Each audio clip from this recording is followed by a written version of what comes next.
Hey kids, it's time to get some SML podcast all up in that. E3, E3, E3.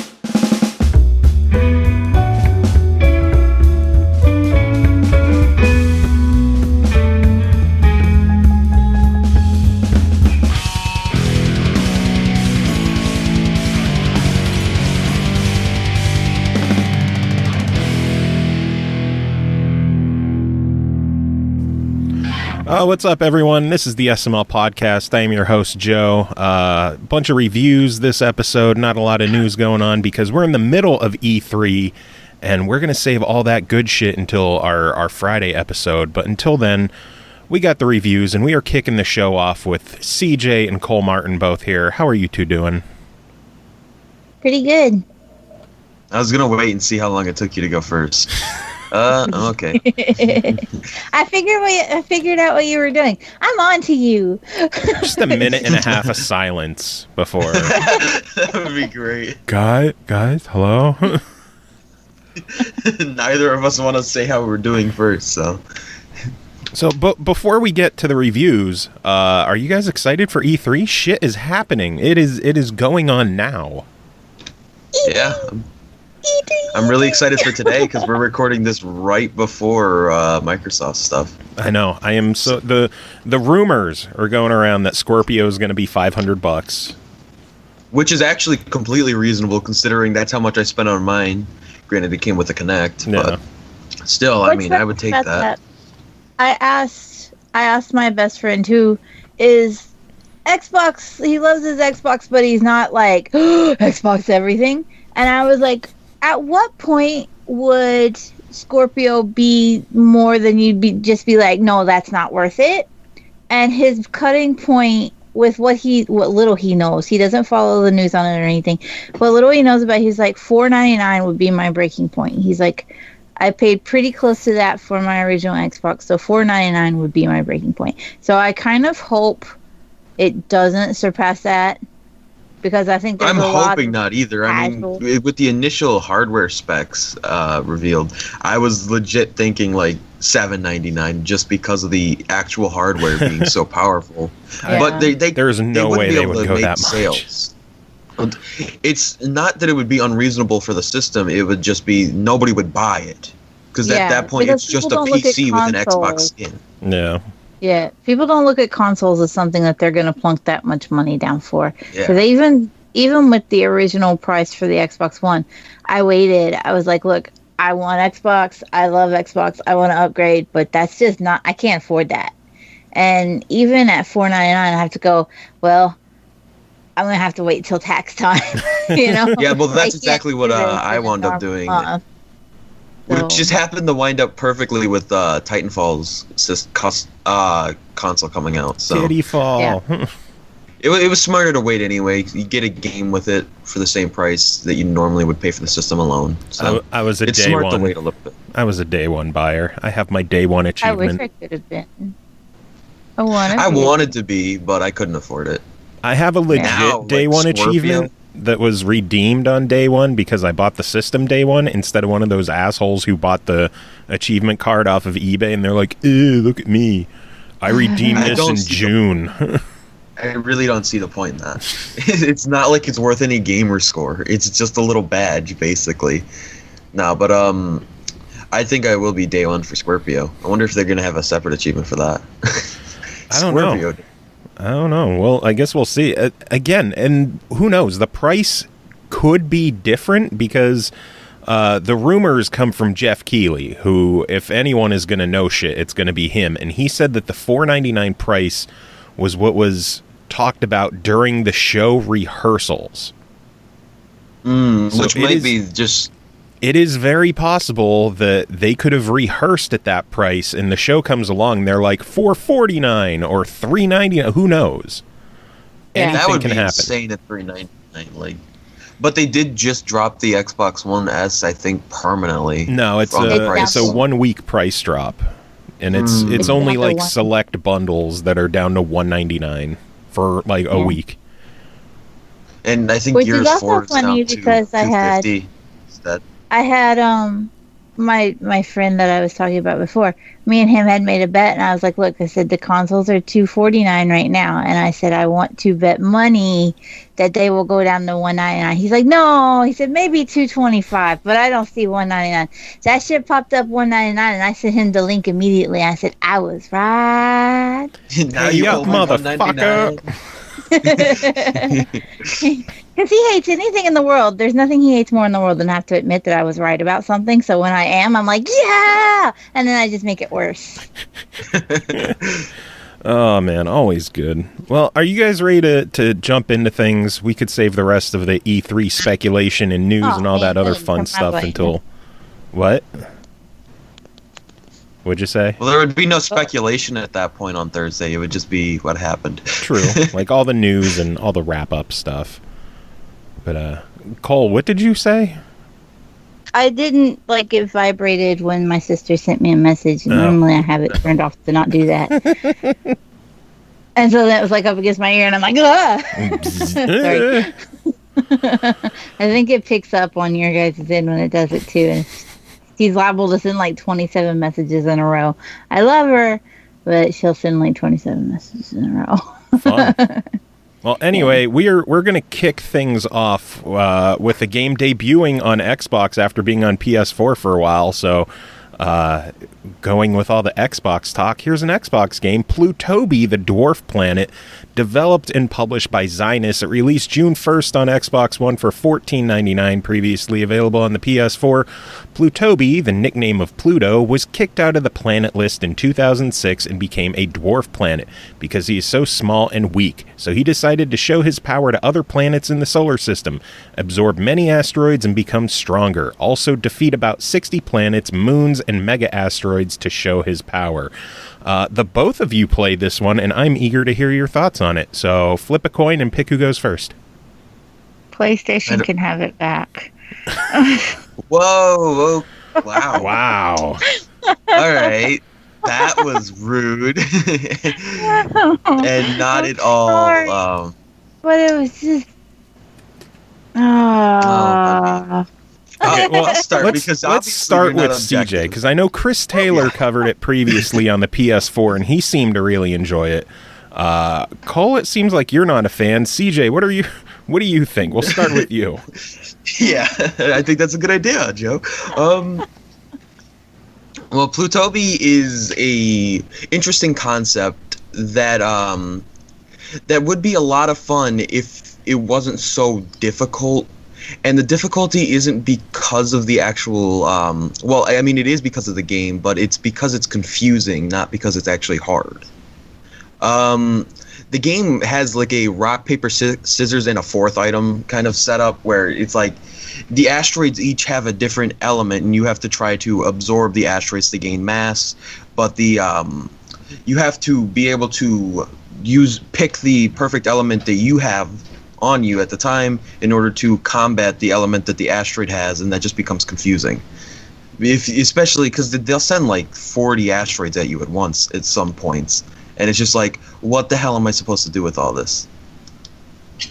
So that kind of makes the whole game just a lot of frustration and like trying to figure out exactly what you're supposed to do, and then you just spam buttons and mess up and die because you don't know which element you're supposed to have. It would be a lot easier if perhaps if you could just select the element that the asteroid is, and then just go with the same element on your character, and you'd be able to combat it that way. But you have to use a different element, so it makes it a lot more confusing and difficult to actually play, and that makes it not as fun as it could be. I'd like to point something out. True Achievements says that only 3 people have unlocked the achievement for beating the first level. Interesting. So I did. The controls make the game 370 times more difficult than it should be. Like, I feel like Plutobi is fun. The concept is really neat. The story is kind of adorable. And you're like, yeah, I can get behind this. And then you start button mashing and die and lose all your progress. Because when you die, you get completely reset for the whole level. This is why I haven't even beat the first fucking level yet, because that same thing happened to me.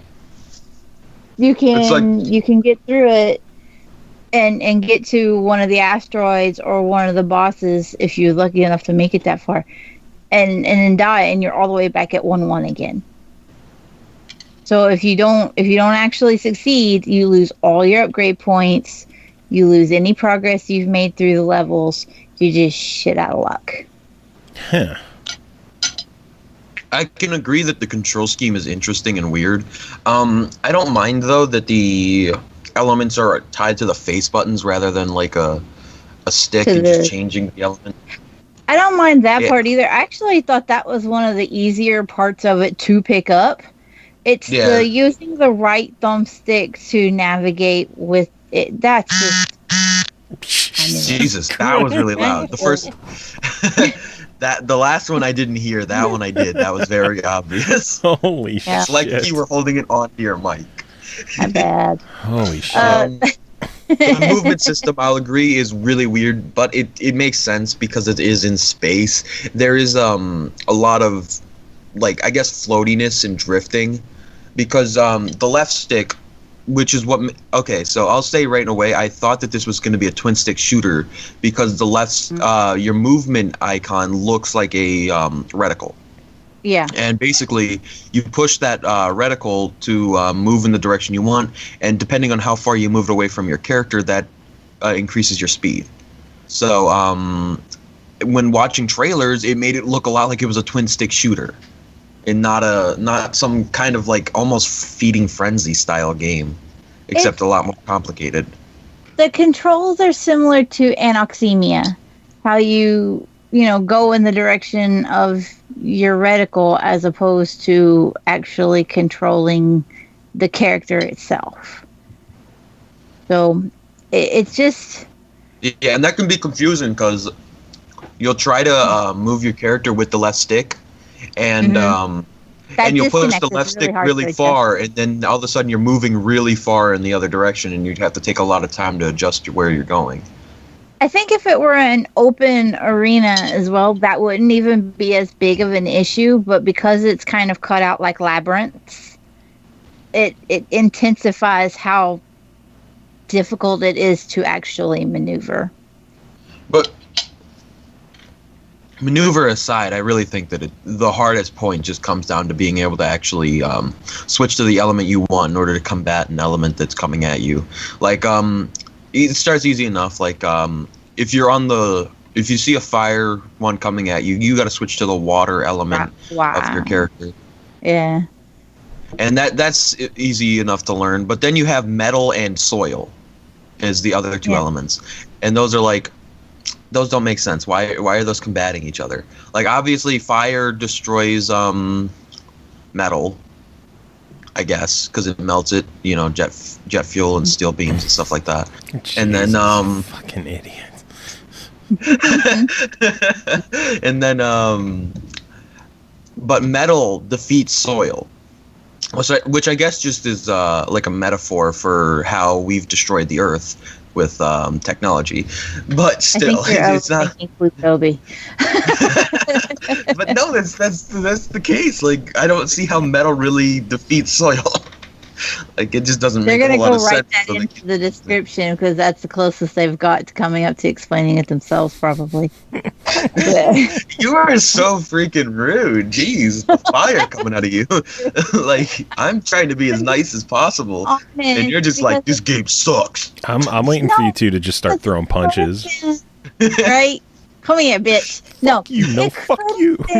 Good. It just... I think that's why it's disappointing, because it has potential. It's a really interesting game, and it's a really interesting way to play, but it just doesn't work well, and it's complicated. Okay, but there's one really good point. The really good point is that the beginning music is probably one of the best songs I've ever heard in a video game. It's fun. Dude, I let the main music just play for a while. It was so good. The main menu music is incredible. So I mean, if there's any good point to give, just go by the soundtrack. I think if the game wasn't so overly complicated, it would be better as well. But at least the tutorials are really good at explaining in depth. If you want to sit and take the 10 minutes to read each screen, they are. You have to like take notes. And at least they did, because I bitch about tutorials all the time. I'm like, tutorials are never in depth enough. They're like, here, go jump off this and die. So at least I've got to give it credit for that. I know I'm being harsh on it, but I give it some serious credit for at least explaining its shit. It's overly complicated, but they do a fantastic job of telling you every little detail. Yeah, it's like I didn't read the entire thing because there was like 10 pages and they were legit like screen filling pages. Mm-hmm. And it's just like, I don't want to read a novel right now. I want to play the game. I read what was important and I skipped the rest. I didn't manage to have that much issues until the boss. The bosses is where it gets difficult, because then it's like you got so many elements coming at you at one time. It just, I didn't know what to do. It was you have to take into consideration too, there's levels to the elements, and so you've got to keep an eye on your level. You got to keep an eye on the level of the asteroids that are flying at you, at the level of the boss you're trying to there's levels too. Yep. There is also levels. So even if you match it correctly, just change it, you're still going to get fucked if it's bigger than you. Yep. Even changing the elements is not always going to help. It'll just reduce the amount of damage you're going to take. It's a good concept. There's a lot of good in it. I know I'm being harsh, but there's good in it, but there's just a lot of overcomplication and poor controls that just rain on its parade. But holy shit, the game is cute. It is really cute. And the colors, you can't be mad at bright colored games. We don't get enough of them. Everything has been green and gray for so long. So when you do see one that's cute and brightly colored and well drawn and kind of cartoony, you want to be like, hey, this is different.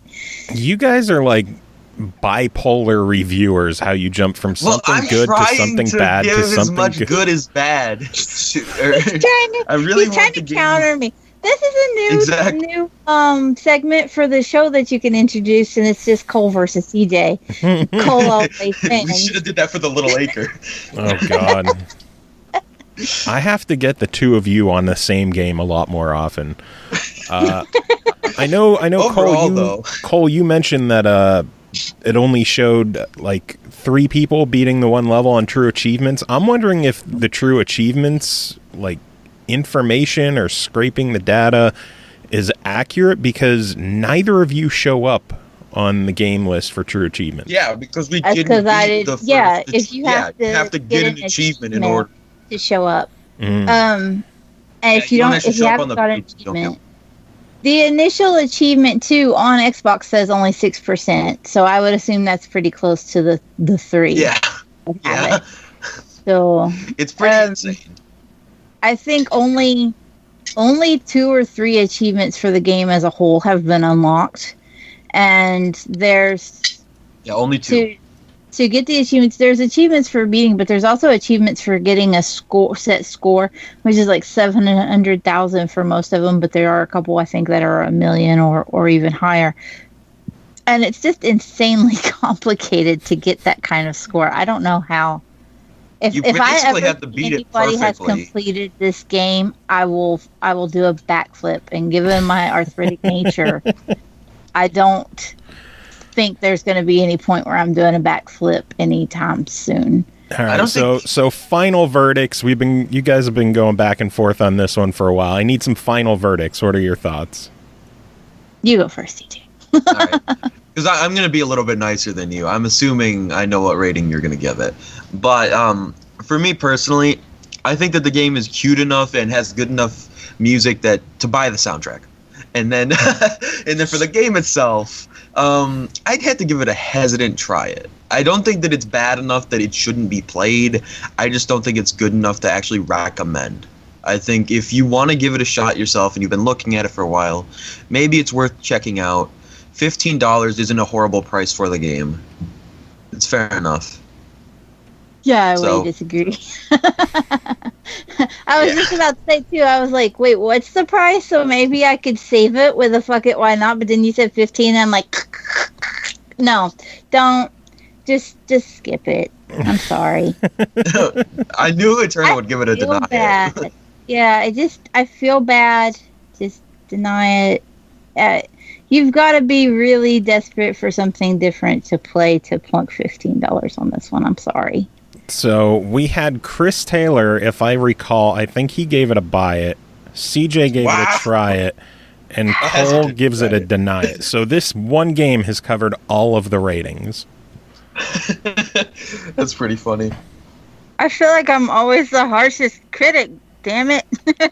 You are. I think I've given more deny it's than you have, though. I think I've given like 3 or 4 in my lifetime. No, I'm definitely up to like 5 or 6 at this point. Oh, wow. Okay, really? never mind. Yeah, I think you really so. that high? I don't remember. I can think of 3 just off the top of my head. What deny it's have you given? I didn't remember any. I think I gave a deny it. Uncanny Valley. Now I've lost it. Shit, there was another one. I thought Uncanny Valley, I was here and you gave it a try it. I might have. Maybe then. Maybe I've been a little more lenient with the hesitance. Yeah, exactly. Okay. You always got the term hesitant. If you throw it in front of anything, hesitant, deny it. There you go. Now it's like, it's not as bad as a normal deny it. It's like a hesitant deny it. Like, maybe you should deny it. It's not an emphatic deny it. I mean, general rule of thumb, I think that there's games that there's somebody that's going to enjoy everything. Every game is going to end up being somebody's favorite just because there's just so many different people and people want different things out of games. But when one that is so difficult to play, then I'm more inclined to be like, look, it's just hard for no good reason. Then maybe you just need to let it go. Cool. All right, so CJ, are you bouncing now, or are you hanging around, or what are you doing? I'm going to combat her next review, even though I don't think I've played the game. Okay, well, I'm doing one next, so I get to talk. Okay. Next game to talk about is called Jump Stars, developed by Pixel Blimp, published by our friends at Curve Digital, released June 6th on PS4, June 9th on the Xbox One and Steam for $9.99. Jump Stars is a 2 to 4 player party game that blurs the lines between cooperative and competitive play. Work as a team to beat the show, but there can only be one winner. Who will turn on who first? This is a pretty unique take on a party game. You need to have 2 to 4 players. There is no single player mode in this. There is no online play. This is 100% couch co-op competitive party crazy madness.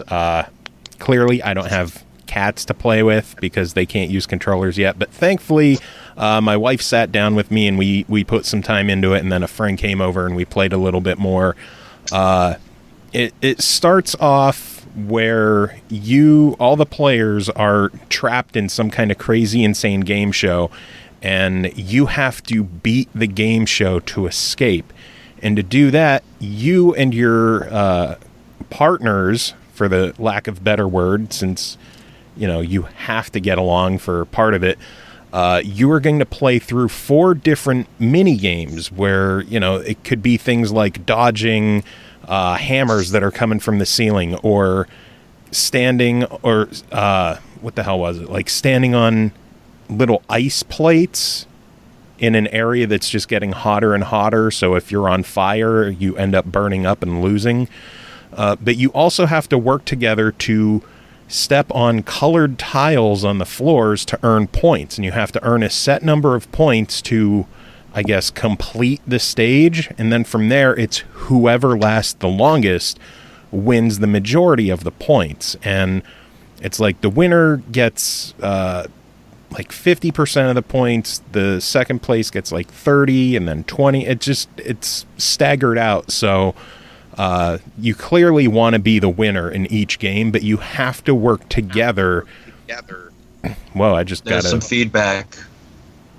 What'd I do? I don't know. I got an echo somewhere. Yeah. I heard it still too, doing so. Probably CJ's fault. Yeah. No, I heard a tiny bit again. But you have to work together to beat the 4 stages, which will unlock a 5th gauntlet, which is basically, last as long as you can to escape the game show.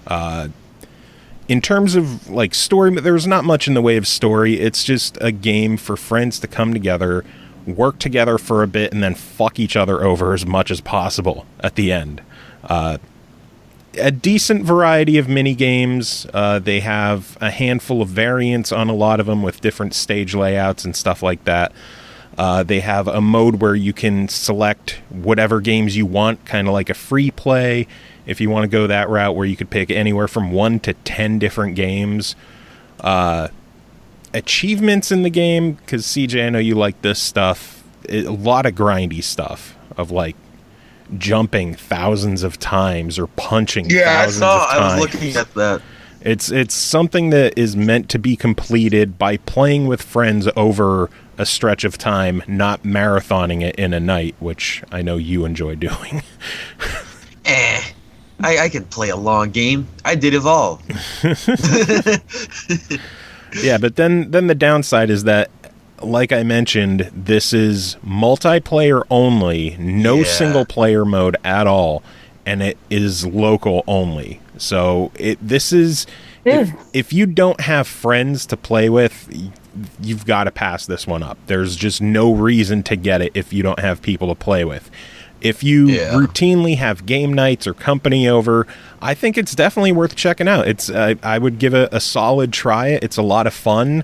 There's not a lot of depth to it, but not every game needs to have a crazy amount of depth. It's just fun to get friends together, and it's like a throwback to the old N64 GoldenEye days, or like Smash Brothers or Mario Kart, where you just have 4 people playing and someone's gonna get punched by the end of it.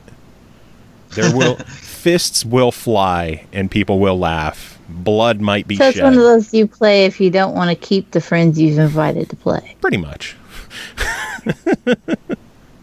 It's Friend Alienator 2000. But yeah, it's a cool game, cool concept. It just, if you don't have friends, there's no point. Yeah, I can understand that. There's a lot of... It's basically any game like that, though. Yeah. If you don't have friends, there's no point. True. Very true. So make some fucking friends already. Very true. All right, next game to talk about is called Perception, developed by the Deep End Games, published by Feardemic, released May 31st on Steam, June 7th on Xbox One and PS4 for $22.99. Interesting price. Caught in a deadly game of cat and mouse, a young blind woman depends on her razor-sharp hearing to solve an ancient mystery and survive the forces that pursue her. Cole, this one is horror-ish, and we always call on you for those, so tell us about Perception. Perception is incredibly well done. We've seen games try to take on a character that is blind before, but this is the first time where they just straight up take the approach of everything is blacked out unless you use Cassie's ability to use echolocation by tapping her cane, and even still you don't get a full view of what's in front of you. You just get like a little misty outline that kind of glows to show you, what's in the immediate vicinity. So basically the way sounds react around her is the way that she sees, and that is the way that you see in the game. So if you tap the cane, and you might get an outline that shows that there's like a mug sitting on a table or what have you. So before I even get into the story aspects of the game, the main character, Cassie, the first option that the game gives you is to decide how much Cassie is going to talk while you're playing. You can choose for her to be quiet and only speak in moments that are pivotal to progressing the story, or you can choose for her to be a little wordy. And I picked the wordy option because I thought that this would kind of help me and maybe make the game a little easier. She'd give me hints and tips as we were going along. It turns out that really she just gets kind of sarcastic and makes little weird quips throughout the game. They don't help you at all. She just turns into a snotty teenager. And I was like, I've already got one of these, but you can't go back in and turn it back off when it's not. So you had to deal with the smartass the whole game. Yeah, so I was like, yeah, I'm gonna go flip the switch, turn this back off. Now, Cassie has traveled to a mansion that she has been seeing in visions and nightmares. To her knowledge, she's never been here before, but she's just haunted by this mansion in her dreams, and she needs to explore it and experience it. So the game begins with Cassie outside of the mansion, and the wind is howling, the snow is blowing. Doesn't seem overwhelmingly terrifying, except for that you're approaching this big giant house that you can only see vague outlines of. So the whole tension and scare of it initially is really just kind of you psyching your own self up. Like, how am I going to see what I'm doing when there's only the outlines of stuff? And this is an unfamiliar place for her. What are you going to do? So you'll start to rely on tapping your cane to get the little burst of vision to know where things might be. The problem is that once you're in the house and you start exploring, the tenants of the house can hear those cane taps, and they will come get you, and they are not friendly, and they are not alive. Ew. So the house is haunted. Hashtag too spooky. And the house is haunted. Not all of the ghosts are nefarious. Some of them are a little more benign. Some of them are more stuck in like an echo of the past, if you will. And Cassie can trigger those echoes, by performing certain tasks. In one instance, the one ghost is playing out a scene where in life she was pregnant and she had morning sickness, and she asks for the morning sickness pills, but I've left them in the car. So Cassie has to trudge out into the snow and stuff and go get the morning sickness pills for the pregnant ghost's vision that she's having. Did you hear him? Yeah. You can always hear them. So she has to trudge out and carry on these tasks that help progress her through the story, so that she can uncover that not everything that happened in the house in the past was as it may have seemed, including the pregnant wife and her psychiatrist husband, who may or may not have been disbarred for doing questionable practicing. As the story progresses, some of the ghosts, become a little more troublesome.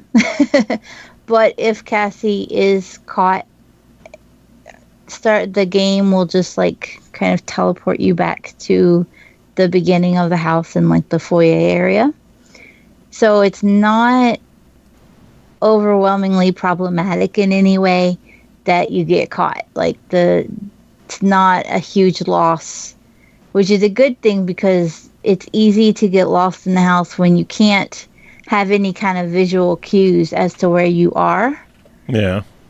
Because eventually the walls with blank paintings just all become the same. And there'll only be tiny little things that you might pick up on that can be like, oh no, this isn't the way I need to go. I need to turn around and go back or whatever.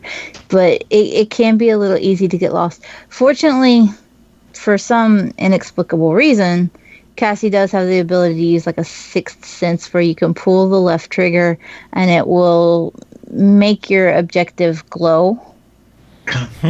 But if you are far away from it, good luck, because you have no idea how many walls or doors are in between you and that objective, and like what path you need to actually go. Yeah. And I've actually not even made it as far in the story as I normally would like for a review, because I'm stuck in one point where I'm just really far away from my objective, and I keep roaming around and getting lost and finding other things that I want to mess with instead before I actually get there. So if it were a little easier to have some kind of idea how far away you actually are from that item, as opposed to just, hey, look, it's small and it's way in the upper right corner of the screen. You know, I have a question. Have you played the game Beyond Eyes at all?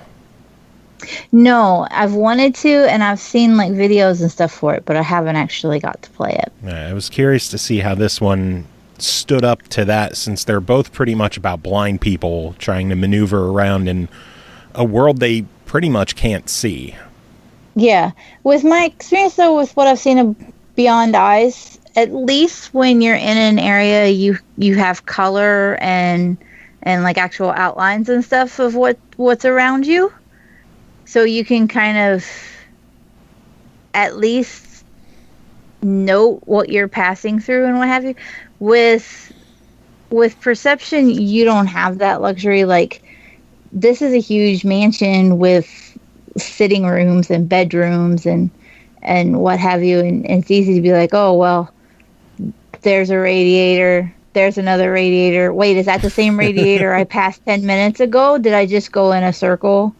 It can be a little frustrating, but on the bright side, there are collectibles and tapes and stuff. So at least while you're taking this time to explore, because you're lost and you're kind of forced to explore, at least there's things that are still progressing the story for you. Because if you can, there's tape recorders set up throughout, which have been left behind by the psychiatrist doctor, describing his tests and procedures.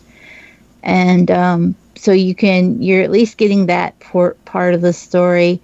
I love collectibles like that, where it's just some guy was recording a voice memo and left it, and he's like, well, I lost my thing. I'm not going to bother looking for it. Let me just buy another one, leave that somewhere. Well, I lost two. They're all left on tapes, and so it's not like there's just random tapes laying around. There's actual tape recorders. Just sometimes there will be 2 or 3 in one room, and you're like, this guy had quite the affliction for tape recorders. He bought stock.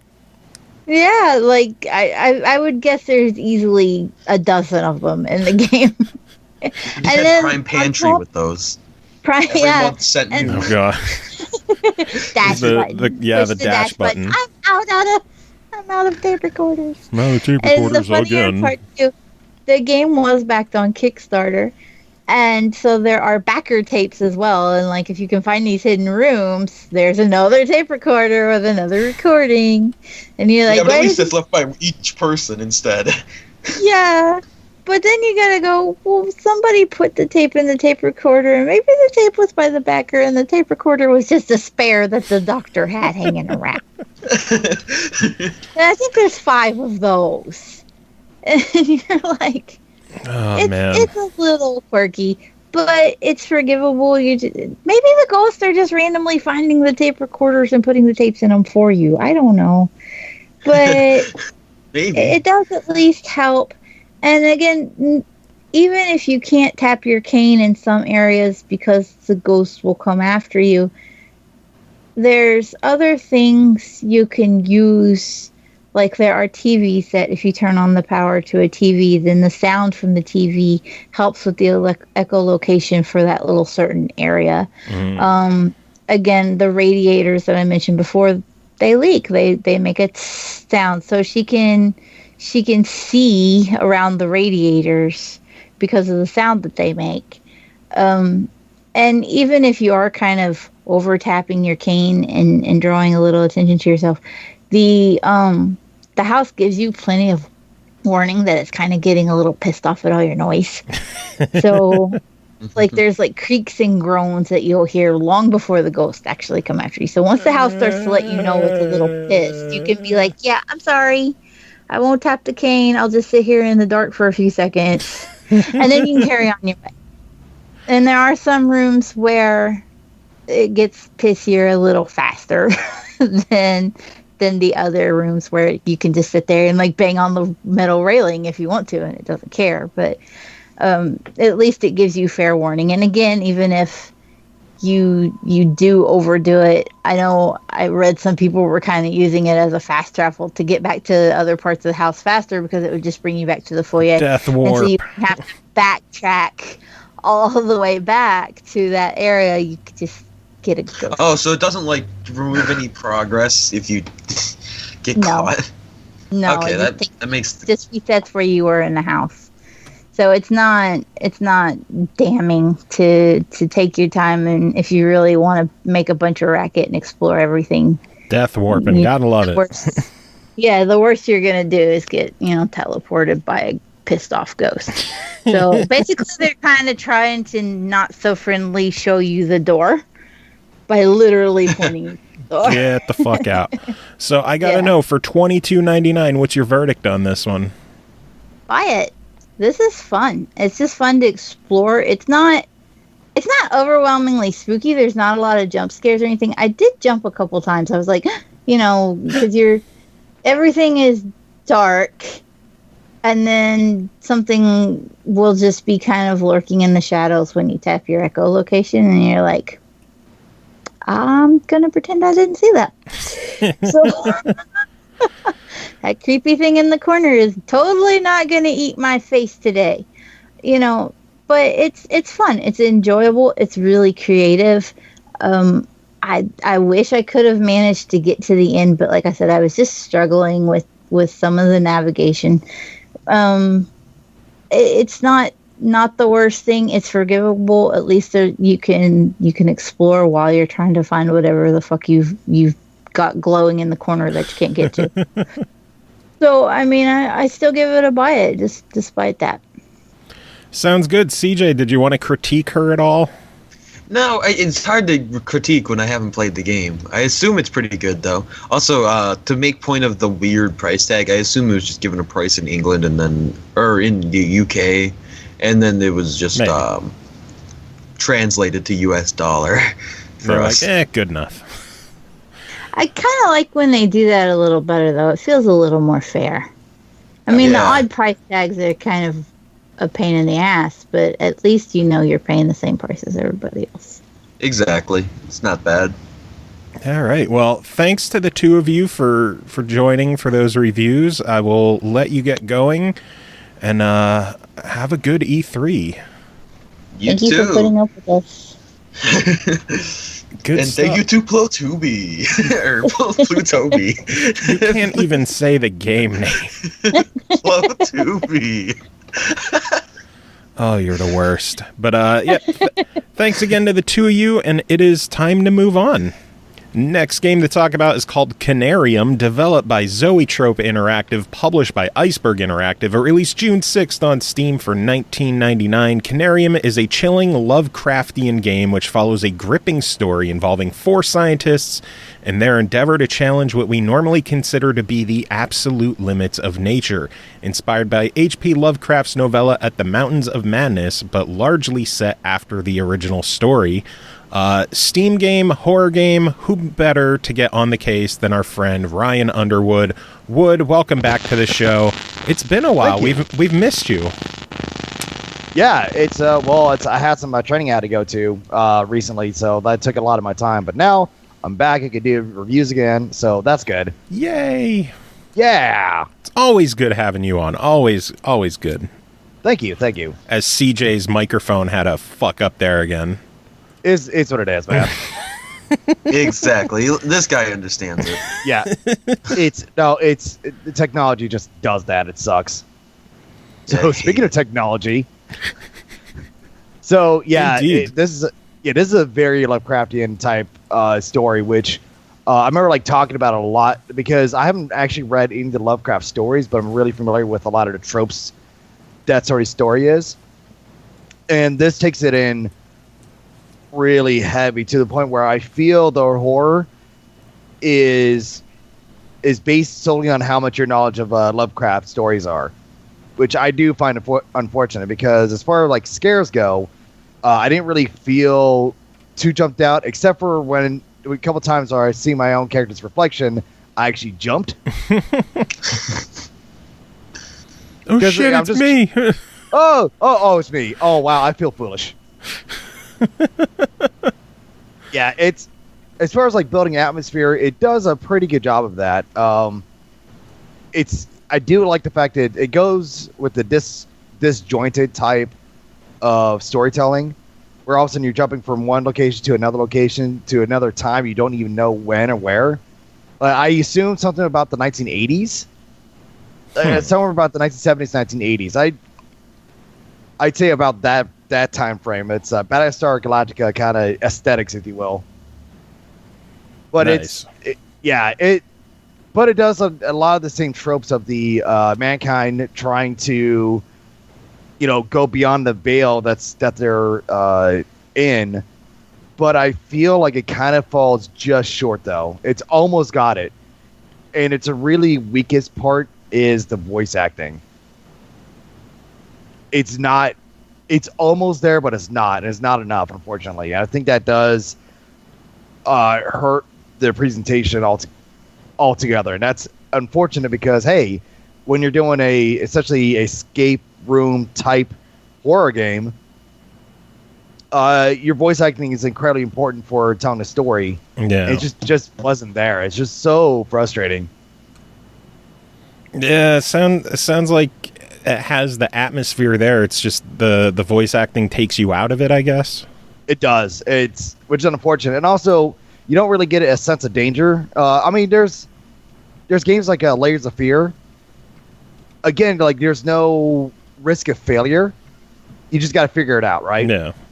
But it does such a better job of like building up that. I was about to say obvious, but the atmosphere, that the existential dread, like something's going to go horribly wrong. Anytime you make it like a sudden movement, and while it's there in this game, it's just. It kind of just misses some marks. And the big thing I remember was later on in the game, you get essentially you're familiar with like the boon, right? Which is an item that's given to a hero that allows it to progress through the entire game, right? Yeah. Well, there is a boon in this game that gets reused a few times, but the problem is like for some reason I didn't quite catch that part of it. It's basically you have to pick up.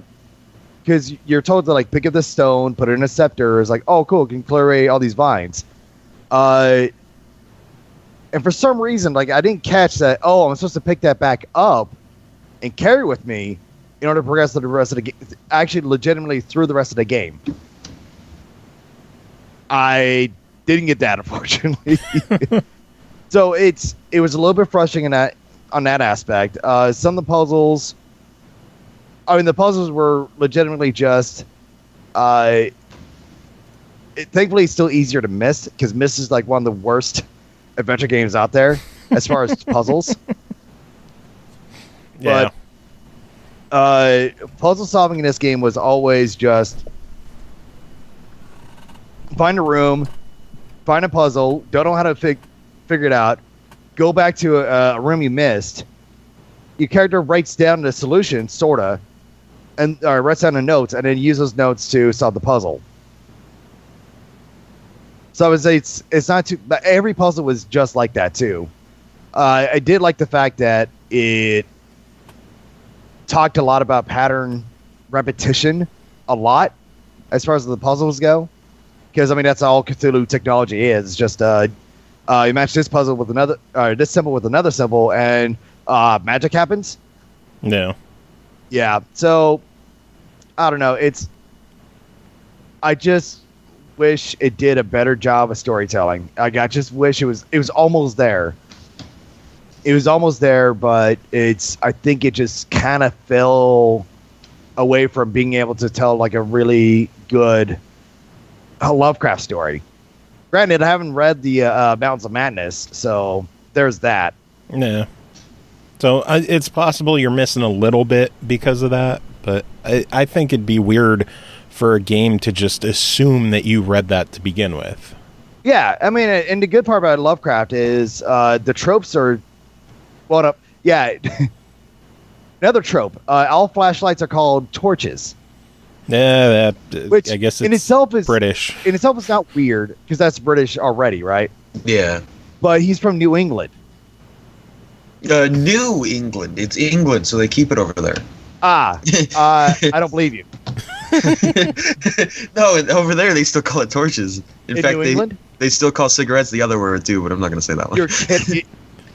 We're talking about New Boston, England, right? Yeah, I know what he means. I'm making a joke. Oh, my bad. Oh. Dude, sorry, man. Jokes are supposed to be funny, though. Couldn't hear me laughing while I was Sam. telling my own joke. So you find self-amusement in things. Yes, I do. There's no problem with that. Everybody does. That's fair. Gosh, Man. God, honestly, like, as far as this game goes, like, you remember me, like, really praising both Nevermind and Untold Stories? Yeah. Yeah. Yeah, part of the reason is those type of games, like with horror, you got to be, it's got to get in your head.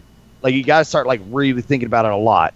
And it's frustrating because here it is, we have Conarium, which is almost there, but not. And then you have Untold Stories and Nevermind, which do it so much better as far as, like, legit horror goes. It's, I feel like it leaned on Lovecraft a little too much, honestly, and didn't go for, like, the other rules when you make horror games. Yeah. That's a shame, because it's almost there. I mean, you might find more amusement if you're like a total Lovecraft fanboy or fangirl. You might absolutely love this game, and it's for $20. It's actually a really solid adventure game in itself. It's just, for me to criticize it, I feel like it's just almost. It's like the uncanny valley of horror games, really. Yeah, I've been glancing over some of the other Steam reviews, and it seems like a lot of people are really enjoying it, but everybody keeps coming back to the voice acting. Okay, all right. So it's not me being an asshole. Got it. All right. Yeah, it seems like people aren't digging the voice work. Okay. But yeah, it sounds like a pretty solid adventure. Do you think it's more along like walking simulator lines or just straight up adventure? I'd say walking simulator. Cool. I mean, so, again, there's nothing wrong with that, obviously. Yeah. Walksploration. Walksploration. Yeah, I like that. I like that term. So yeah, for $20, what are your thoughts on this one overall? I'd say try, honestly. Again, like if you're a hardcore Lovecraft fan, like I can easily recommend that. But if you're just a horror fan in general, there are better games at $20. We'll just put it that way. Not bad, but yeah, again, it's that voice acting just kind of brings it out. I gotta say, I was kind of surprised to see a horror game, and on Steam it shows that it's rated E for everyone. That's weird. Well, it's not. You gotta keep in mind, like Lovecraft is always kind of like more mindfucks than anything else. Yeah, it's just it's not often that you see a horror game with just a straight up E rating. Normally it'd be like teen or E10. So it's and then I have to commend it on that portion because a lot of horror games they have to put in the risk of violence or actual violence in order to sell the horror aspect of it. But this is just, hey, let's just get in your head and just kind of fuck with it a little bit. It's like, hey, how do you feel about reality? Nope. No, it's not like that at all. Oh, man. Good stuff. Well, Wood, thank you as always for checking out that game for us. Are you looking forward to E3? I am. It's I'm going to have to get the Talking Heads version of it, unfortunately, because, hey, I live in a different country, so True. That's what it is. But I'm looking forward to possibly new developments. Hopefully we'll see what Namco Bandai is bringing out, because apparently they leaked that they're doing a fucking 3v3 Dragon Ball Z Arxis game. Yeah. What the fuck, right? Yep. Plus, hopefully we'll find out more DLC from Hopefully Capcom that doesn't bore me to tears. And we'll see what Namco Bandai is doing for their games, because I'm excited because it's supposed to be the 25th anniversary of Soul Calibur. Yeah. And so far, the biggest announcement they made is that they're doing pachinko machines. Oh, wonderful. Yeah, so if you're looking forward to Soul Calibur Pachinko, man, are you in luck this year? It's just the best. I've been wanting to ask you this because I kind of went off on this a couple of episodes ago. The leaked roster for Marvel vs. Capcom Infinite showed absolutely no X-Men in the game at all. Like, not even Wolverine. What are your thoughts on that? Okay, it's I don't like leaked lists. Just because it kills the excitement later on, and two, it's anyone can do it. We've all seen it get burned a lot of times. As far as the no X-Men, here's the thing. So while I see it as a Marvel head, where whenever you think Marvel vs. Capcom, you think Ryu and Wolverine, easy, right? Yeah. The fact that Storm, Cyclops, Cyclops wasn't the last one, but characters there like Magneto, Storm, Sentinel, those are all mainstays in the first 3 games too. So to not see them is definitely a huge departure. However, I totally understand where they're coming from, because Disney doesn't want to pay for X-Men licenses. Straight up what it is. And I feel like what we might be able to get out of this is a slightly tighter game, because now we actually have to reach back into the Marvel Cinematic Universe and other characters to kind of fill the voids that those X-Men characters are leaving behind. As far as like the legitimacy of it, it's I'll wait. Like so we'll see how it is. And again, like even I'm holding on that this is actually like the one Marvel game that's going to bring me into Marvel games. It's my hopes aren't the highest at the moment. But I mean, worst case, Arxis is doing a DBZ game with 3v3, so I mean, we'll get it fixed some way, right? True. My opinion was that not having the X-Men in there, like, not even fucking Wolverine has been like the poster boy for the series. Yeah. Like you mentioned. And to not have them, I feel that it's just not worth buying, especially when Ultimate Marvel vs. Capcom 3 is out with double the characters, including X-Men, more than half the price cheaper. If you're going for a pure price standpoint, yeah, you're right.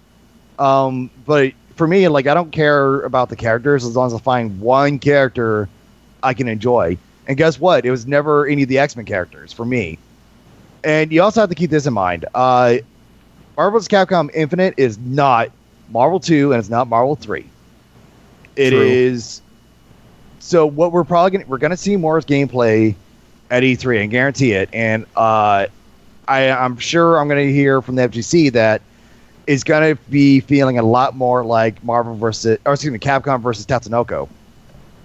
Mm-hmm. It's gonna have that feel of it, or it's either like maybe like a hybrid between Marvel vs. Capcom 1 and Capcom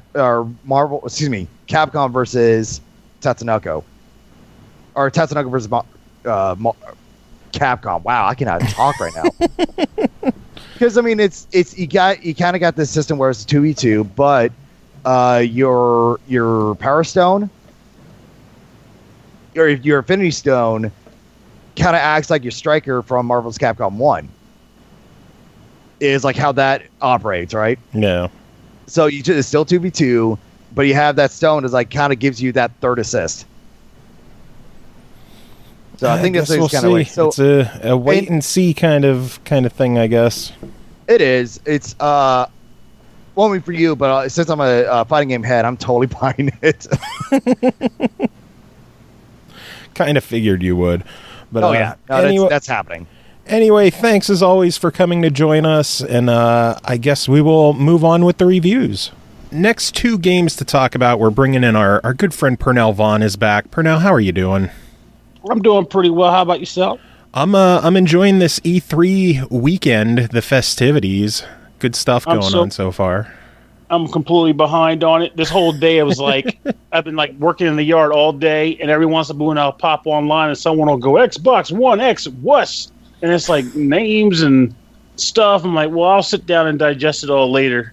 Indeed. But, we'll be going over all that stuff on our next episode. Don't want to dive into it too much now, but is there anything you're looking forward to? That's the creepy thing about how I feel lately. I don't feel anything to look forward to. I just wait, and if something tickles my fancy, I go, yay, thanks for announcing that. But there's never anything that I'm really looking for, you know? Like, people are always like, the 2D Metroid or Castlevania needs to make a return, or I don't know, I want to see more of this game that's still like Kingdom Hearts 3 might get a trailer. I was like, stop caring. When it's done, it's done. I'm tired of chasing that freaking ghost. Well, Kingdom Hearts 3 did get a new trailer, so they were right about that. Yeah, I figured it would, because that's what they got. They got to keep putting the carrot in front of you. Yeah. Oh, look, they're still on Mount Olympus. They'll never get the fuck off of it. It's slated for release in 2023. Yeah, exactly. Like next E3, it's going to be like, now Sora gets to the top of Mount Olympus. What's up there? Like seriously, no one fucking cares anymore. They're going to be releasing remasters of the on the PS5. Okay, probably. And you saw it already happen. We had, what was it? The 1.5 remix was on PS3. Then the next one was on PS3, and then it was like, we can milk this shit again. Yep. Let's do 1.5 and 2.5 on the PS4, and people will re-buy it because apparently it makes a difference for some reason. See, I'm still shocked that they're not coming to Xbox. I was really hoping that they would finally announce Kingdom Hearts 1.5 and 2.5 for Xbox One today, and there's still nothing. Like, Kingdom Hearts 3 is coming to the Xbox. Shouldn't they also have the other two so people know what the fuck is happening? I'll admit, I agree with that. It does seem kind of bizarre to me. Like, I'm sure they're probably making an excuse. Like, I'm sure they played it on the old systems. But, like, my response to that would be, okay, had to stop you from milking it on the PS3 and PS4. Seriously. So, clearly, that's not a good enough excuse. Why not milk it on the other system, too? That way, at least there's a purpose to it. Because these guys, there's a high chance that they don't have access to the other game. Or they weren't playing the old system. Maybe they bought a 360 and stuck with that. Or... Yeah. You just flat out forgot what they were like because Kingdom Hearts 2 came out, 2004? It was like... They're so old. They're freaking old games.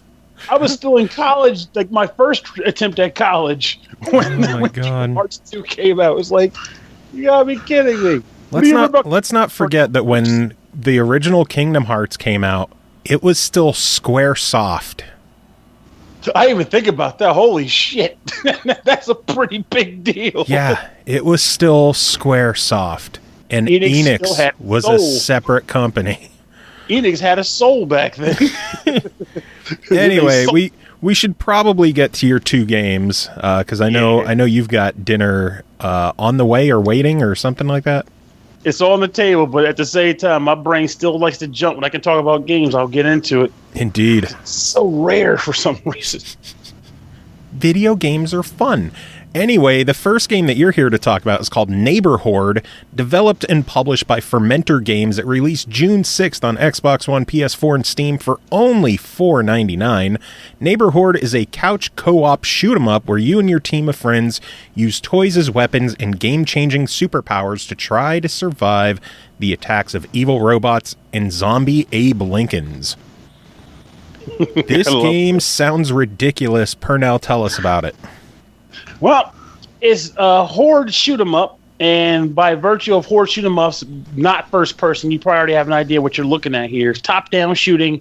You choose one of four environments, but you only start with one at the start, and you have to earn the others by acquiring tickets, which you earn by making attempts at the stages. So you choose a friend, and it's just a aesthetic. They don't have special powers individually. And then you start the game out in the middle of the game. And if you're playing by yourself, the game gives you 3 bots because having multiple players is an important factor in the game because they have a mechanic related to, just call it I thought this was funny, by the way, friend zone. You have to stay in the friend zone in order to recover health. So I do like that there's bots, because then losers like me and CJ who don't have friends could play. That's where you're wrong, kiddo. and I was about to say, Ashley, don't say that too soon, because that was one of the issues I had with the game.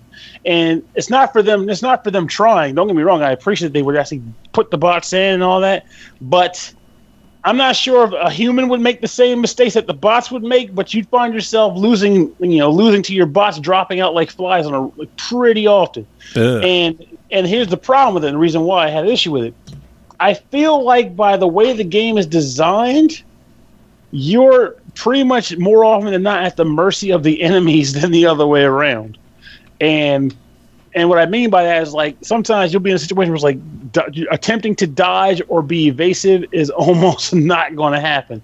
Like, I spent a lot of time getting swarmed by guys in this game. And yeah, I do know there's a dash button. So if anybody's listening that has played this game or knows about it, it's like, well, you fucking dash. Like, because I don't know, jerk. I know how to dash, okay?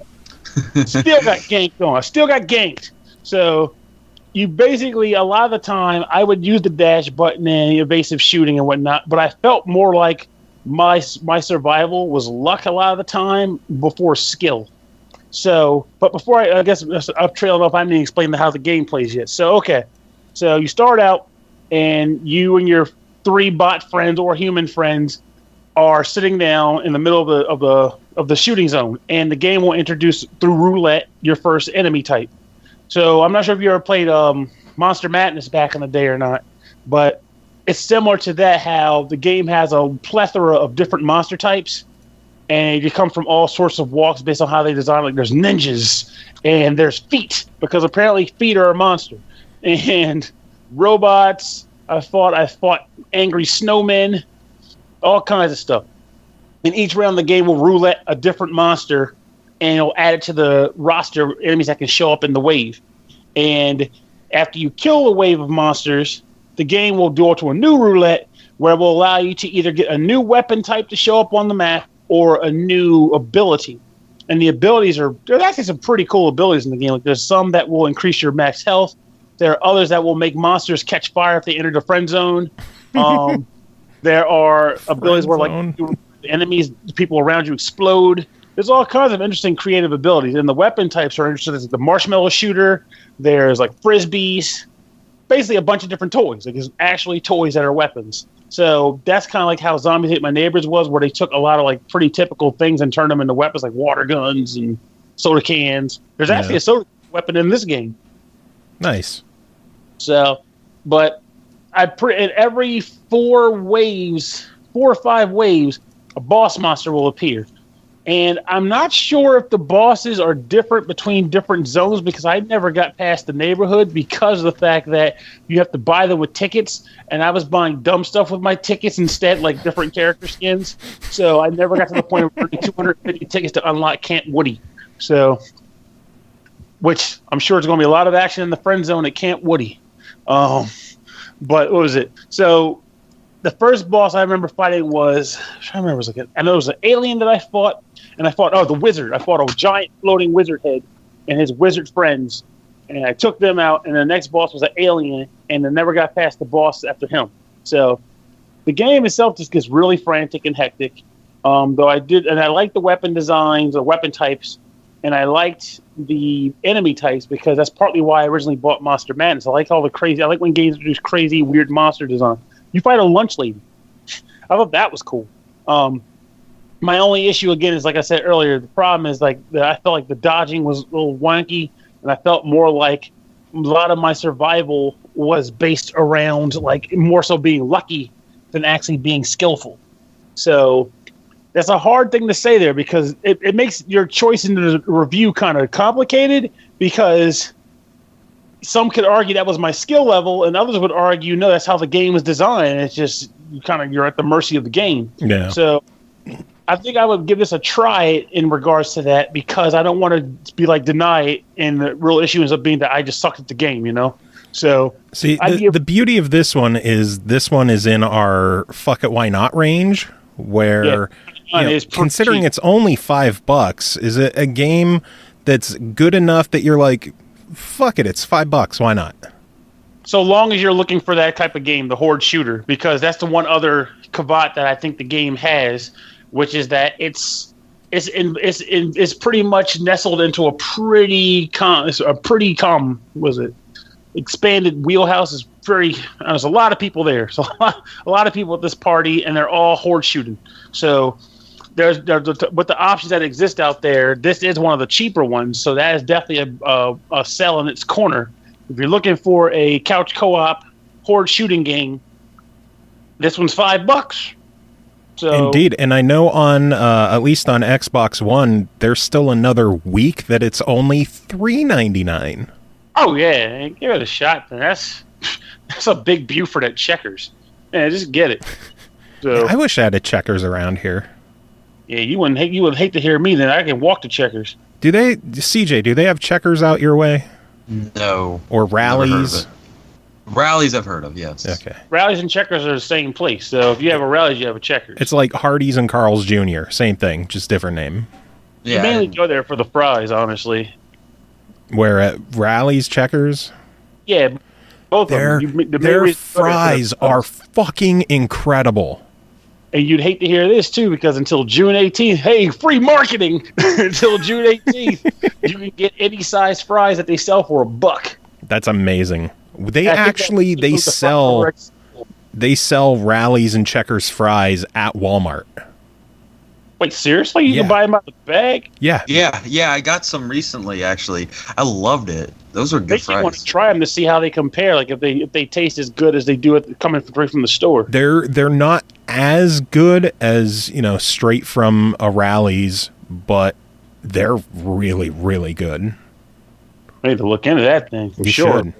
Like I said, like I can literally the Checkers. There's a Checkers literally 5 blocks from my house. Like I can just walk up there. That's awesome. And do that. I need to start doing it more because again, with that $1 any fry size deal, that's like.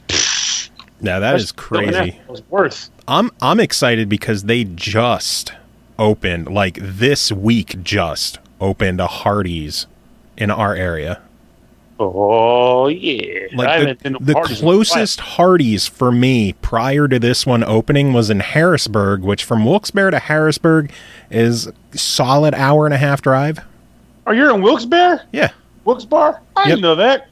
Yeah. I've been up that way here and there. I'm usually closer to Telford, but Telford and Wilkes-Barre aren't that far apart, I don't think. Well, shit. Next time you're in the area, drop by and we'll go to Hardee's. Yes! Fries and a burger. Hook it up. Yeah, and then CJ could just, I don't know, have some Panera. Oh, I'm sorry. CJ is too good for Hardee's. He's got to get that. Well, he works at Panera. He has to eat. He's only legally allowed to eat Panera bread from now on until he quits. Oh, wait, you get it for free. Never mind. No, I don't. I get it 50% off. I don't get it for free. Quote, 50% off. Only managers get it for free. Quote, managers get it for free. CJ's going to work himself up to manager just for that sweet, sweet free meal. Shit, I was working at Panera, but that's what I'd be doing because their sandwiches are banging. I mean, they're okay. I don't think they're amazing. Hey.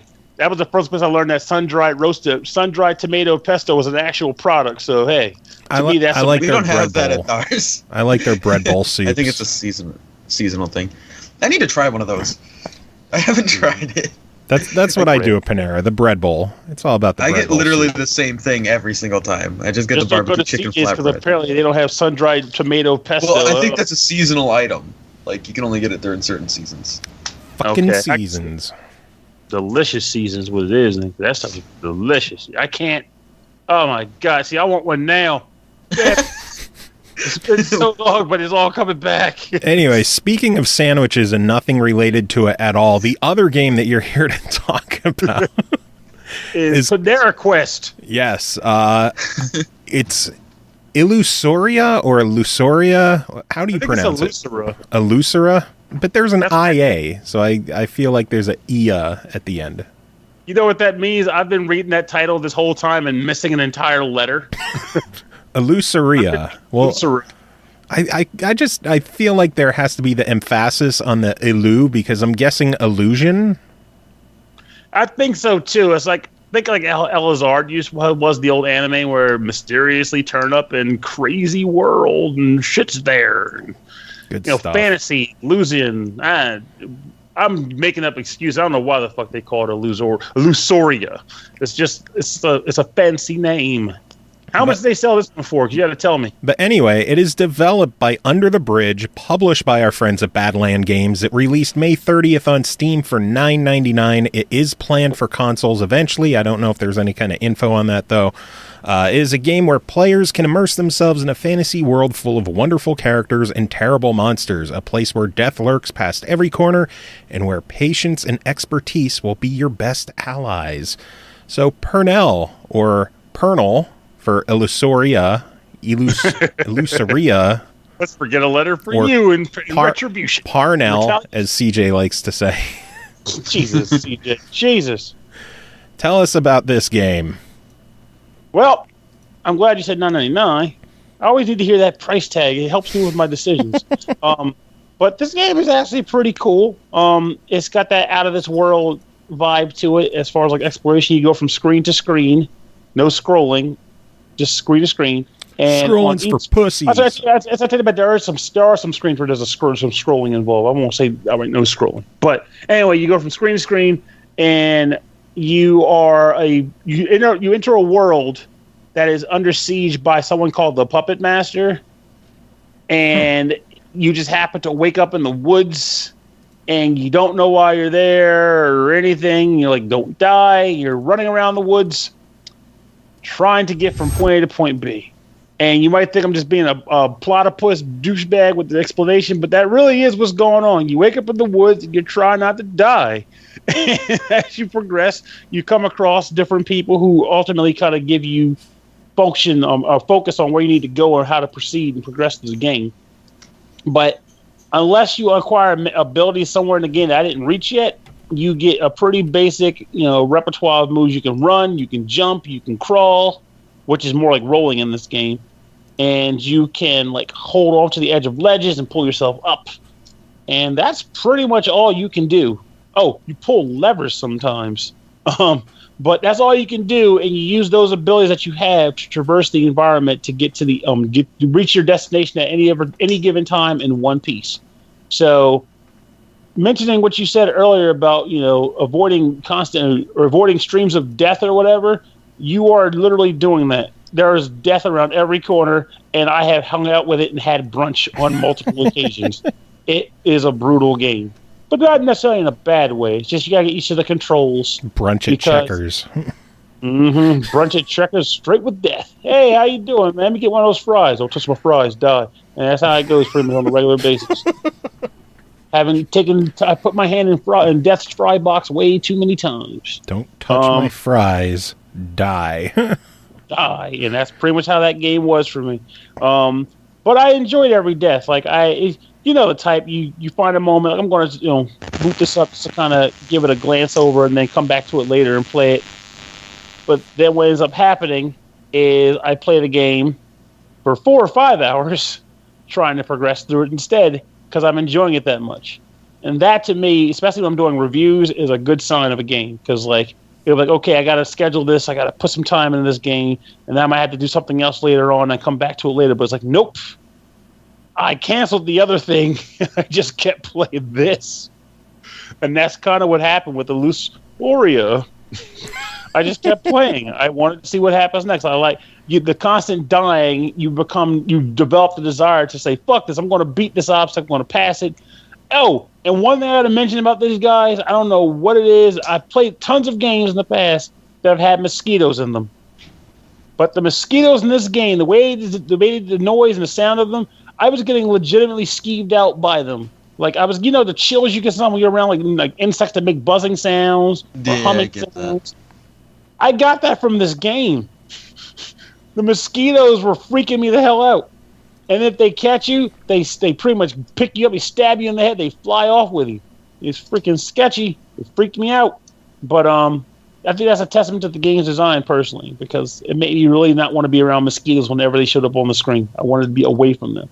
And there's a number of other obstacles in the game, too, like stalagmites and mosquitoes and man-eating plants and spikes. Can't have none of those fuckers. And also, there's a number of different things. I'm not going to just keep rambling different obstacles, but there's a ton of them in the game, and they all fucking hate you. And even the residents are just jerks. You show up, just an example, the first people you meet is like, hey, you stumble across this explorer guy, and he's like, hey, what are you doing here? How'd you survive that collapse of that ruin? Walk with me over here. Guy I never met. Oh, by the way, go get 3 gold gears so we can light our telescope. Get moving, punk. Like, you don't even know who I am. I could just, break out into, a murderous rage right now and just wreck you all. You should. That'll teach them to just take advantage of you when they don't even know you. Future reference game designers, give me the option to just maul people who just demand tasks of me without my input, because that was some bullshit. Go on to the ruins and find us our golden gears. Why are they even in the ruins in the first place? Why'd you put golden gears in a ruin that your ass cave and go down to get yourself? You want to send some dudes you just met that just survived a collapsing ruin into it for you. There's no payment. They never give you anything. No money, no abilities, no gold, no new shoes, no answers, no nothing. Just go get our golden gears, bitch. Sons of bitches. Sons of bitches. Like, that's just hit you up real hard. It's bullshit. But you do it. You give them their gears. And what happens? What's your reward? Go start the elevator for, because we're too lazy to do it ourselves. You sons of bitches. That's the game. That's the first area of the game right there. Just go do our dirty work for us. Oh, my Lord. But I genuinely enjoyed playing it the entire time, even as I bitched and cursed and complained about every death, every stupid task they gave me to push the game along, everything. I like the visual style of it. It has like a hand-drawn kind of anime style to it, but like really bright and colorful too. I agree. The art style is pretty cool, and the deaths are pretty well animated. You have a standing still animation that's kind of reminiscent of Sonic the Hedgehog back when he used to do the foot tap. It's a genuinely nice game. I do wish there was music in the game outside of still scenes or some cutscenes, but I guess that's another style. The companies like to do that, where it's like, hey, we want you to hear birds chirping and the usual sounds that you would hear in the jungle, I guess. But I want music in my games. But I'm not going to hold that against these guys, because to do that against them would be to pretty much hold every game company accountable for not putting music in their games anymore. True.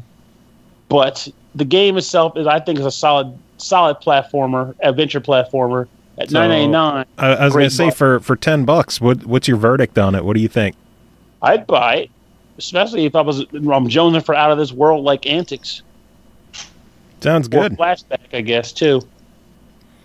Sounds good. Well, Pernell, it is always good having you on. We're going to have to get you on soon for the post E3 fantastical awesomeness that I'm excited to talk about later on this week.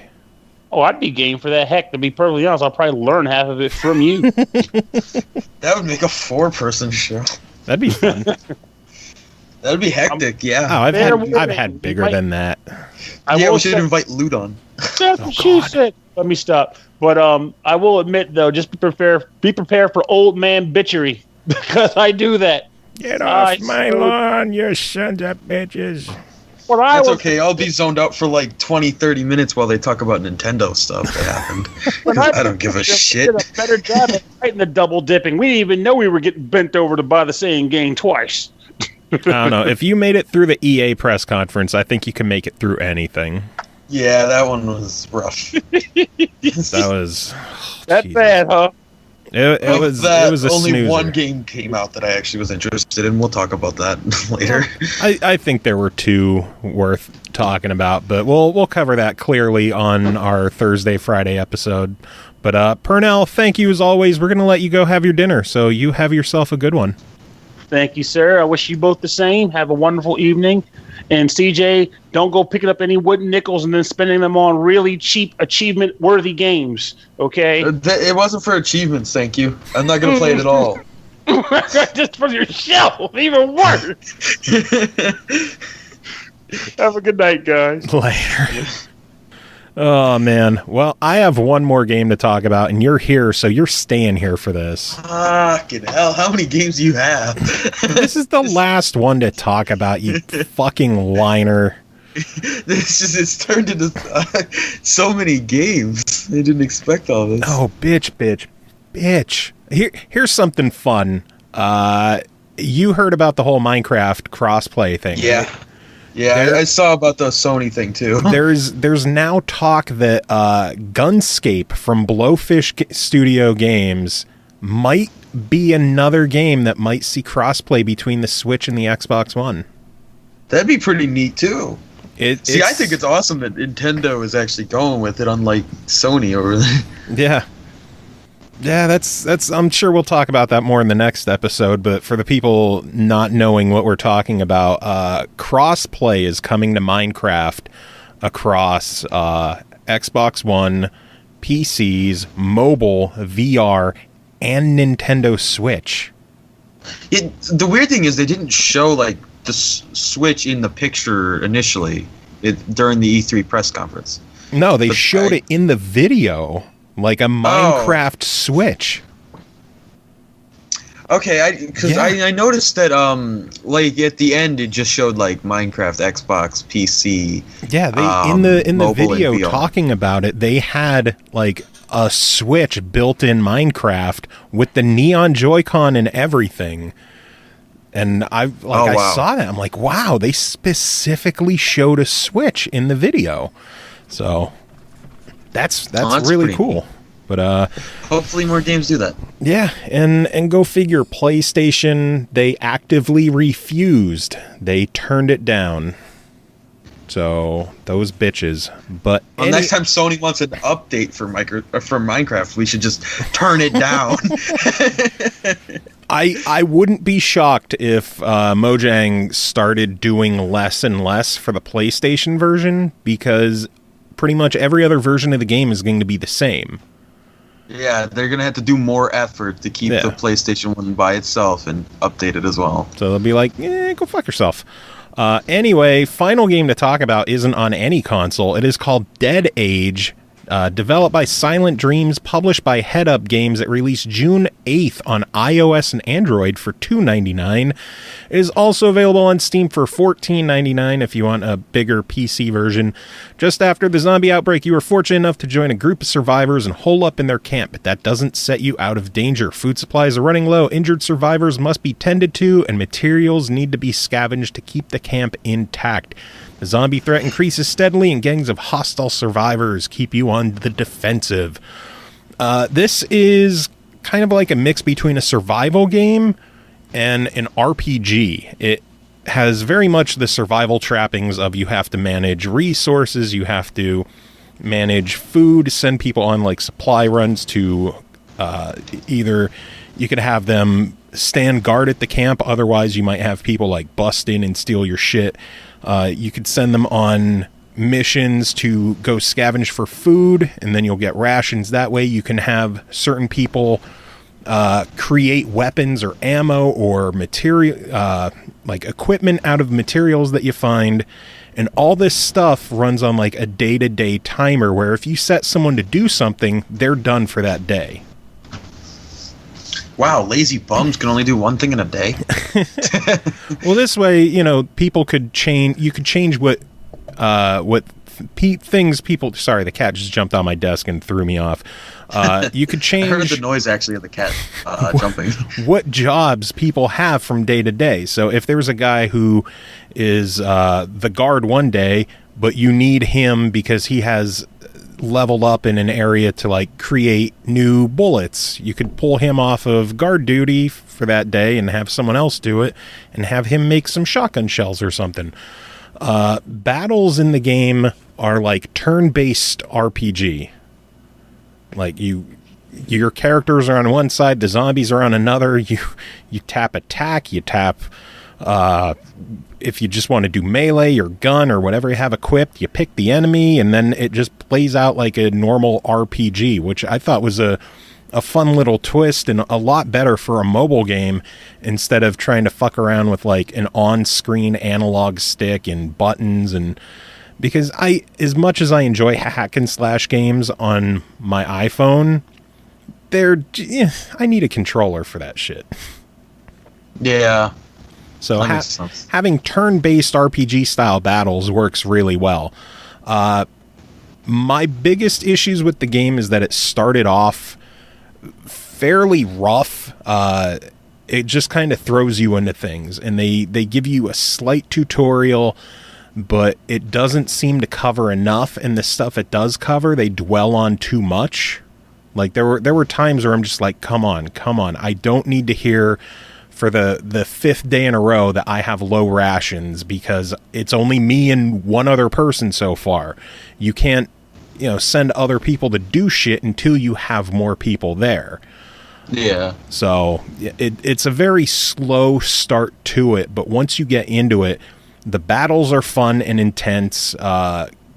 Being able to craft all the different things in the game and find out different recipes that you can do. It's a really enjoyable game. For $3, I think it's definitely worth trying out, but be warned, it does start fairly slow. I can't really talk about the Steam version because I haven't played that one at all. $15, if it's basically the same as the mobile version, I think $15 is probably too steep, but for $3 on mobile, there's definitely worse things out there to spend money on. So I enjoyed it. And if you have $3 burn a hole in your iTunes account or your Google Wallet or whatever the fuck they use there, it's worth checking out. I think it's a wallet. I give it a try. It's good. It sounds, for that price, it sounds a lot like a, what? Yeah, fuck it, why not? Yep. Yeah, fuck it, why not? Try-its generally go to that. See, but the pricing structure on mobile is so much different than console and Steam. It's really, it is weird, but still, if it's virtually the same game, then I don't see why it wouldn't be an issue. I don't know if it is or not. But yeah, fuck it. For $3, fuck it, why not? There. Noise. So that is it for this episode. Thanks for hanging out through another review show. Definitely stick around for our next episode. We'll have our E3 wrap up and all the big talk and details and news. And the long-ass fucking episode that's going to take forever. Oh, hopefully God, I don't have to work that day, because if I do...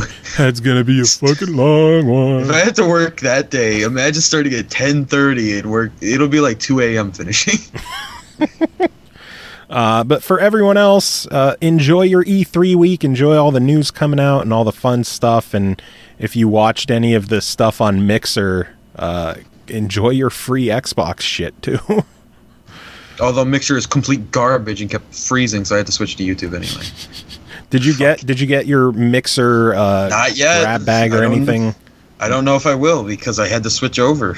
But I did watch it for like 20 minutes on there. Well, you have the rest of the week to jump on and watch stuff as well. Although I already own Rare Replay anyway. Yeah, you get Rare Replay for free just by watching the Xbox conference on Mixer, as well as Last Station and No Time to Explain from Tiny Bird. Final Station, my bad.